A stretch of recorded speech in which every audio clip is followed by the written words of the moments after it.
सिंध जे मुख़्तलिफ़ शहरनि में तेज़ हवा सां गॾु बरसात थी आहे, जंहिं करे गर्मी जो ज़ोर टुटी वियो आहे। सखर, खैरपुर, कोटडीजी, ठरी, मीरवा, फैज़गंज, बोज़दार, वॾा खोड़ा, राणीपुर, स्वीगेस, मदेजी ॿियनि शहरनि में मिटीअ जे तूफ़ान सां गॾु बरसात शुरू थी वई आहे। बरसात शुरू थींदे ई केतिरनि ई शहरनि में बिजली बंदि थी वई आहे, पर मौसम ख़ुशगवार थी वई आहे। घुट ऐं ॿुसट वारो जेको माहौल आहे उहो ख़त्म थी चुको आहे।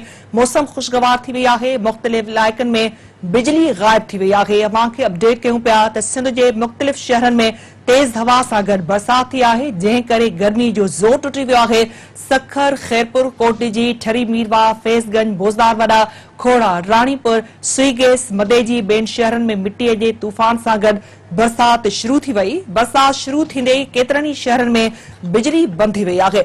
सिंध जे मुख़्तलिफ़ शहरनि में तेज़ हवा सां गॾु बरसात थी आहे, जंहिं करे गर्मी जो ज़ोर टुटी वियो आहे। सखर, खैरपुर, कोटडीजी, ठरी, मीरवा, फैज़गंज, बोज़दार, वॾा खोड़ा, राणीपुर, स्वीगेस, मदेजी ॿियनि शहरनि में मिटी जे तूफ़ान सां गॾु बरसात शुरू थी आहे।